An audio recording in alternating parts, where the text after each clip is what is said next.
So many of you wrote in about this one, wondering what happened to the woman in the old record, asking whether this story was finished. It wasn't. Quite. Here's what happens next. For those just joining us, at Varnhold Estate in the northern reaches, the wolves of the Alpha King's pack, animals that had not willingly come inside the estate walls in 100 years, began, one by one, to seek out an Omega-class domestic named Maren. She had been at Varnhold 6 years. No one had learned her name. When the Alpha King, Caius, returned and found his wolves sleeping at her feet, he began to look, properly for the first time, at the woman who did the work no one assigned and no one saw. What followed was an old record, a petition filed 100 years before against another Omega the wolves had once chosen, and the discovery that someone on the council at Carverth had been using Lady Voss, the estate's administrator, to move against Maren the same way. Caius took the evidence to Carverth and won. Maren was given a named position, estate records manager, and kept it quietly through the winter. In the spring, walking the estate's outer track with the wolves ranging ahead of them, he asked her to consider him, not as a king, as a person who had started paying attention and did not want to stop. She told him to ask her again in the spring, when the crisis had passed, and he had time to know his own mind. He did. She said yes. It was not dramatic. It was the yes of someone who had thought it through and arrived somewhere that needed no further deliberation. By late spring, the library had 2 chairs with cushions, and the wolves slept where they pleased, and Lady Voss had learned Maren's name and used it. On the morning this part begins, there was a letter on the shelf by Maren's bed that she had not yet opened. Lady Voss had given it to her in the winter. She had been carrying it unopened for 4 months. This is part 2. The letter was still folded when she found it again. She had put it on the shelf above her bed in the lower quarter dormitory the evening Caius gave it to her, meaning to read it later. And later had become the following morning, and the following morning had become the long work of the spring reconciliation. And the letter had simply stayed where she put it, a small folded square of paper with Lady Voss's seal pressed into the wax, sitting on the shelf among her few other belongings, present in the way that things become present when you have decided not to look at them. She was not avoiding it. Exactly, she told herself this, and she believed it in the practical way she believed most things about herself, without much interest in whether it was entirely true. It was the wolves who made her open it. The grey one had taken to sleeping in the dormitory doorway some nights, when Caius was occupied late with correspondence, and she retired before him, and on the evening in question it had settled itself across the threshold with its usual unbothered weight, and she had stepped over it the way she always did, and gone to the shelf for her hairpins. And her hand had brushed the letter, and the wolf, without lifting its head, had made a low sound in its chest, not quite a growl, the particular sound it made when something nearby had been left unfinished. She looked at the wolf. The wolf did not look back. Its eyes were closed. "You have opinions about my correspondence now," she said. The wolf's tail moved once against the stone floor. She sat down on the edge of the bed and broke the seal. The letter was short. Lady Voss's handwriting was as precise as everything else about her, small, upright, economical with ink. "Maren, I have thought for some time about how to write this, and concluded that the only honest way is plainly, since plainness is what I owe you. My grandmother served as a junior scribe at Hold, in the southern partition, for 11 years in her youth, before she married into the administrative line and returned north. She kept a private record of her years there, not an official one, a personal book. She gave it to my mother before she died, and my mother gave it to me, and I have had it in my keeping for 30 years without reading more than the first few pages, because our grandmother's hand is difficult, and because I did not, until recently, have reason to think it mat. I read it properly for the first time this winter. After the matter with the Count, there is a woman in it, an Omega domestic, at Ferro Hold, in my grandmother's years there. My grandmother wrote about her carefully and at some length, in a book that was never meant to be read by anyone in an official capacity, which is, I think, the only reason any of it survives at all. I believe this woman is the one in Orvin's old entry. The one who was transferred from Varnho. I am sending you the book. I would have brought it to you myself, but I find I am not entirely able to be in the room while you read it, for reasons that I think you will understand once you have Maren read it twice. The grey wolf, in the doorway, had not moved. She looked at the small bound book that had been folded inside the letter. She had not noticed it at first, mistaking its weight for the letter's own folded thickness. It was old. The leather cover had softened with handling, and the spine had been rebound at some point with a different, slightly darker leather, the work of someone careful but not skilled. She did not open it that night. She held it for a long time, sitting on the edge of the bed in the dormitory, with the grey wolf breathing slowly in the doorway and the candle burning down. And then she set it on the shelf beside the letter, and she went to sleep, and in the morning she took both to the library, early. As he had been most mornings since the spring, the fire built up and the morning correspondence laid out, and the black wolf occupying its permanent position near the hearth, with the settled indifference of something that had long since stopped being moved. He looked up when she came in, and something in his face, she had learned to read the small shifts in it, the way she had learned to read the wolves, registered that she was carrying something other than the usual records. Lady Voss's letter, he said. Not quite a question. He had known she was carrying it unopened all winter. He had not asked about it. She understood, without it ever being said, that this had been deliberate, that he had decided it was hers to open or not open, and had left it entirely alone. I read it last night, she said. There is a book. She set both the letter and the small bound volume on the table between them. He read the letter first. She watched his face while he read it. The particular stillness that meant he was processing something carefully, the same stillness she had seen across the records table all winter, except that this time it did not resolve into the usual settled quiet. It resolved into something else. He set the letter down and looked at the book for a moment without picking it up. Ferro Hold, he said. Yes. The petition that removed her from Varnhold was filed by the administrator here, but the receiving estate... He stopped. Ferro Hold is one of the oldest estates in the southern partition. Its wolves are a different pack, older even than ours, descended from a separate founding line. You knew that? I know the genealogies of every wolf pack under the Crown's territory, he said, without any particular weight, the way he said most facts about his responsibilities. It is part of the position. He looked at the book again. I had not connected it. There was no reason to until now. He picked it up. He did not open it immediately. He held it the way a person holds something they suspect will require more of them than they have currently allotted to the morning. And then he opened it to the first page, and Maren came around the table and sat beside him, the chair with the cushion. The one that had appeared the morning after she pointed out that the library chairs were built for an hour and not 6, and they read it together. The handwriting was difficult, as Lady Voss had warned. It took them most of the morning to find their way into its rhythms. A young woman's hand, careful but inconsistent, the ink quality varying with what had clearly been available to a junior scribe at a southern estate 100 years ago.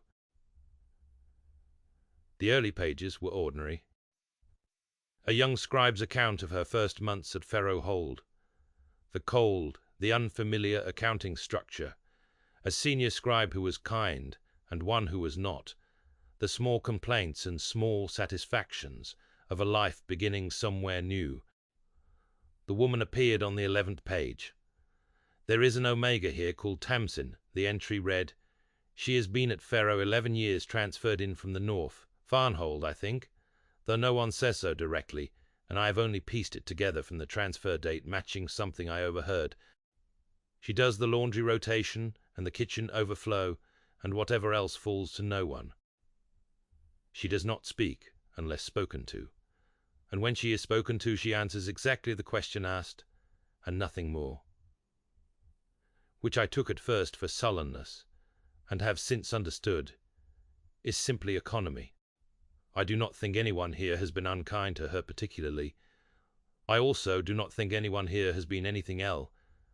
Maren read this twice. Caius, beside her, had gone very still. "Tamsin," he said quietly. Yes, they kept reading. The entries about Tamsin were scattered, not frequent, not a sustained narrative, but recurring. The way a person recurs in someone's private writing when that person has become, gradually, and without the writer quite noticing, important to them. Tamsin teaching the young scribe how to fold linen so it would not crease in storage.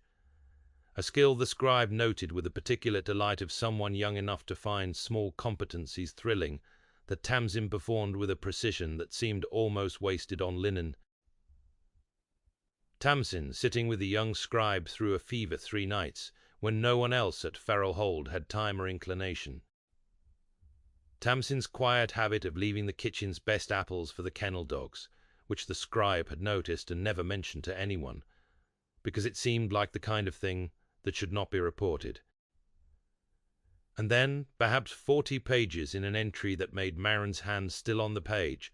The wolves came to Tamsin last night, not the way they did when I first arrived, passing through the grounds, distant, uninterested. 2 of them came into the lower courtyard while she was bringing in the wash, and lay down near the laundry lines, and would not be moved. She finished the wash around them, the way she does everything, without comment, without alarm, simply working around the obstacle, as though it were a fact of the day rather than an event. I asked her about it afterward. She said it had happened before at her previous estate a long time ago, and that nothing had come of it then either, and that she did not expect anything would come of it now, and that I should not mention it to anyone, because the last time it had been mentioned, it had not done well for her. I did not ask what she meant by that. I think I understood enough not to need to. I have not told any. Caius did not say anything for a long moment. Maren turned the page. The wolves of Ferro hold the diary recorded, came to Tamsin perhaps a dozen times over the following years. Never the sustained, unmistakable pattern that had announced itself at Varnhold around Maren. Never enough to be undeniable, but enough read across the span of the diary to form its own quiet shape. They came and lay near her while she worked, and after a while they left, and she never told anyone, and the young scribe, the only person who knew, never told anyone either, because she had understood from the first conversation exactly what "it did not go well for her last time" meant, and had decided, at an age when most people are still learning what loyalty costs, that this was a thing worth protecting. She knew, Maren said quietly. Tamsin knew what it meant. She had already seen it happen once at Varnhold, Caius said, 100 years before you. And she made certain it never happened again. Not because the wolves stopped, because she made certain no one ever knew. They read on. The diary thinned toward its later pages, into the ordinary record of a life. The young scribe's marriage, her preparations to return north, the small accumulating business of a person whose attention was beginning naturally to move toward her own future. But Tamsin appeared once more, near the end, in an entry the scribe had clearly written some time after the fact, the ink different, the hand steadier. Tamsin died this winter, quietly, as she did everything. She had been unwell for some weeks, and had not mentioned it, and was found by the kitchen girl one morning in her bed in the lower dormitory, having simply not woke. I sat with her after. There was no one else who particularly wanted to, which I understood to be exactly the situation she had spent her whole life arranging, without ever once asking anyone to notice that she had arranged it. The estate recorded her death under her classification, as is customary. I do not think anyone but myself, and perhaps the kitchen girl, knew her actual name by then. I have written it here because I do not want it to exist only in a register that calls her something out. Her name was Tamsin. She came from the north. The wolves loved her. Twice, in 2 different places, and no one ever knew because she made sure of it, because the one time it had been known, it had cost her every. I think about her more than I expected to, now that I am leaving this place. I think the kindest thing I can do for her memory is to make certain that wherever I go, I do not become the kind of person who would need a wolf to notice someone before I did. I do not know if I have managed that. I have tried, the diary ended a few pages later, with the ordinary business of a departure, a list of things to pack, a note about the coach schedule. Nothing more about Tamsin. Maren closed the book. Neither of them spoke for a while. The fire had burned down without either of them tending it. Outside the library windows, the early summer morning had gone fully bright, and somewhere in these state grounds a wolf called once low, and was answered. She did everything right, Maren said finally. Everything that the record 100 years ago said had gone wrong. She made certain it could never go wrong again for her. She protected herself completely. She looked at the closed book on the table, and it cost her the only thing that mattered. No one knew. No one ever knew until a girl wrote it in a private book that almost wasn't read for 100 years. If your wolves had come to you the way they came to her, Caius said slowly. Quietly a few times, easily explained, easily concealed. If it had been something you could have hidden, I would have hidden it, Maren said. I would have done exactly what she did. I had 17 years of practice at exactly that kind of carefulness before the first wolf ever found me. She looked at him. The only reason any of this happened differently for me is that the wolves did not give me the choice to hide it. They came too many, too fast, too visibly. Tamsin's wolves were careful. Mine were not a pause. I do not think that was an accident either. Caius was quiet for a long moment. I have spent 4 months, he said, telling myself that what happened with you was exceptional, that the wolves recognized something, and I was fortunate enough to be paying attention when they did. Eventually. Reading this, I find I am less comfortable with that account than I was an hour ago. Why? Because Tamsin's wolves recognized the same thing, and it changed nothing because the recognition was quiet enough to be hidden, and because there was no one positioned to notice even if it had not been. He looked at her directly, the look she had come to recognize as the one that cost him something to hold. I was not exceptional. I was lucky. The wolves did the work loudly enough that I could not avoid it, and even then it took me longer than it should have. A pause. If they had been quieter, if you had been better at hiding it the way she was, I would never have known you were there for as long as you lived. The room was very still. That is true, Maren said. It is also not a useful thing to spend the morning on. You did notice. I am here. She is not, and was never going to be, regardless of anything either of us does now. She paused. What I want to know is what we can do about the part of this that is still within reach. Which is her name, Maren said. It exists in one private book that survived by accident, in the hand of a girl who has been dead for decades, herself. Everywhere else, Van holds records, Ferro holds records, the regional archive at Carveth, she exists as a classification, a line that ends. She looked at Caius. I would like that corrected. Not quietly, not in a private book.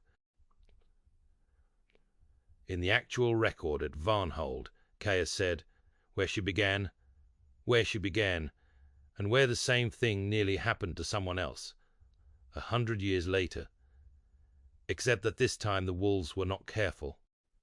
Maren's voice was even, but there was something underneath it that had not been there a moment before. Not anger, quite, but its older, quieter relative. I think Varnhold owes her a name in its records. Not because it will change anything for her, because it is the truth, and the truth is currently recorded as a classification, and I find that I am no longer willing to let that stand, now that I know how to fix it. Caius looked at her for a long moment. Yes, he said. I agree. It took longer than either of them expected, not because anyone objected, but because correcting 100-year-old record required, in the way of all institution that had not anticipated needing to do this. Orvin was the one who found the path. He had maintained Varnhold's historical logs for 30 years with the precision that was its own form of devotion, and when Maren brought him the diary and explained what they intended, he sat with it for a long time, turning the pages with the particular gentleness of someone who understood exactly what he was holding. And then he said, "There is a form for this. It has not been used in living memory, but it exists. A correction to a closed entry when new information establishes a name that was not recorded at the time." He looked up. "It requires the signature of the estate's senior administrator and the seal of the Alpha King's office, both of which," he added, with the dry precision of a man who had spent 30 years navigating exactly this kind of requirement, "are presently available in this library." Lady Voss signed it the same afternoon. Maren brought her the diary first.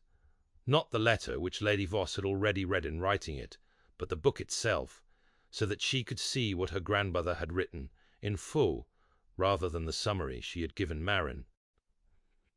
Lady Voss read it in the small office off the records hall alone, for the better part of an hour, and when Maren returned, she found Lady Voss sitting very straight in her chair, with the book closed in front of her, and her hands folded over it, and for a moment neither of them said anything.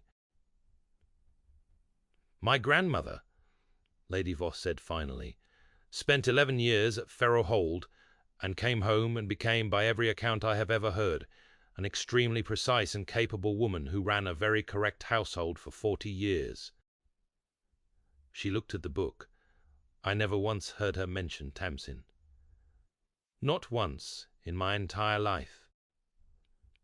She kept this book, and she never spoke of what was in it. And she raised my mother, who raised me, and we have spent 3 generations being precise and capable and correct. And none of us ever knew that somewhere underneath all of that precision was a 19-year-old girl who sat with a dying woman, because no one else would, and decided that the only thing she could do about it was try to be better than the system that had made it necessary." She was quiet for a moment. "I filed a transfer petition against you," she said. "Twice. Using exactly the kind of administrative language my grandmother spent her whole life trying not to need." She looked at Maren directly. "I would like to sign this correction, not because it is required of me, because I think it is the first genuinely correct thing my family has done about this in 100 years, and I would like it to be done by someone who understands, now, what it is correcting." She signed it. Caius's seal followed the same day, pressed in wax at the bottom of the form, beside Lady Voss's signature and Orvin's careful notation of the diary as supporting evidence, and the correction was entered into Varnhold's permanent historical record.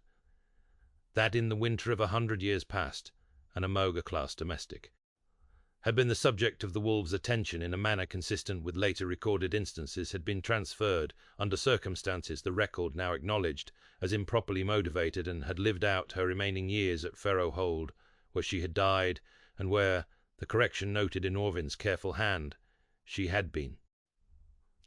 In the private testimony of at least one witness known and valued by those who knew her, even though the estate's formal records had never reflected this, It was not a large entry. It occupied half a page in a volume that few people would ever open. It was enough.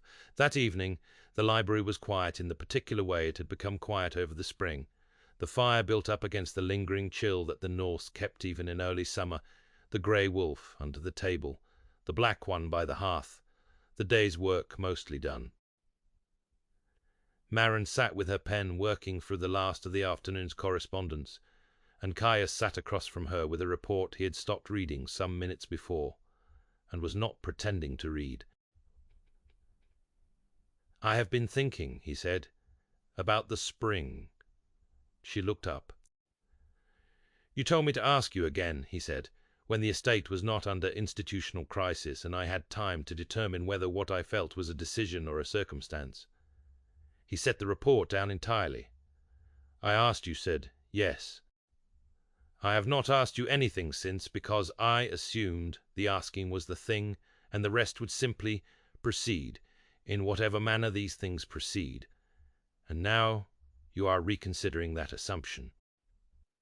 "I'm reconsidering it," he said, "because I have spent today reading about a woman who spent her entire life being something to someone, useful, necessary, in one case apparently beloved, without it ever being said. Without the saying mattering institutionally to anyone." He looked at her. "I do not want that to be true of us. Not because I think you would hide it. You are considerably less inclined toward hiding things than Tamsin was by every account, including your own. But because I think I might be the one who lets it remain unsaid in the comfortable way that powerful people let things remain unsaid when the saying would require effort and the not saying cost them nothing." He paused. "It would cost you something. It already has for 6 years before I noticed. I do not want to spend the next, however, many years being the kind of person who lets a true thing sit unrecorded because recording it is inconvenient." Maren set down her pen. "What are you asking?" she said. "I am asking," Caius said, "if you will marry me, not eventually, not as a circumstance that precedes.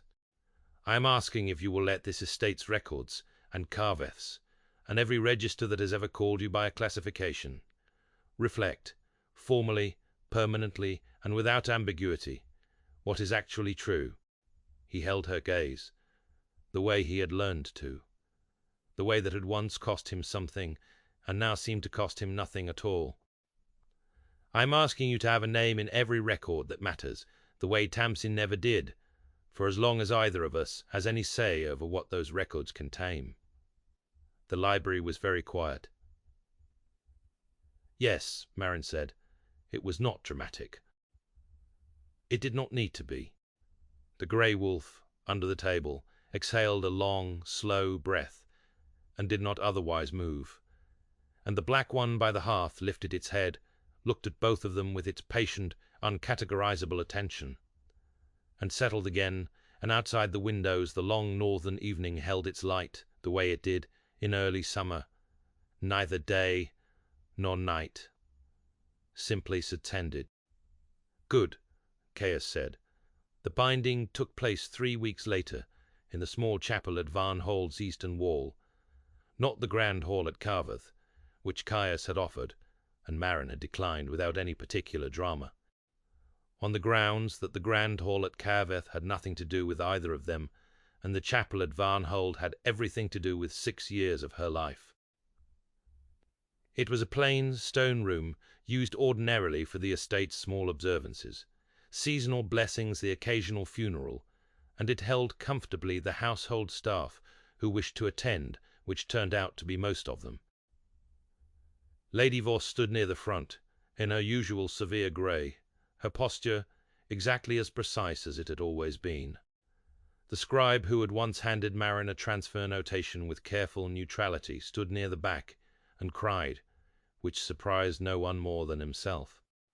Orvin read the binding words from a book older than the chapel itself, his voice steady despite his age, and at the appropriate point read also, by request, the half-page correction to the historical record. Tamsin's name spoken aloud in a chapel for what was very likely the first time in 100 years. The grey wolf and the black one lay together near the chapel door throughout, and part way through the ceremony 3 more of the pack arrived from the outer grounds and settled beside them unhurried, and by the end there were 6 wolves at the threshold of the chapel, which Alvin noted afterward in his historical log. With the same careful precision, he applied to everything as an occurrence with no prior recorded instance.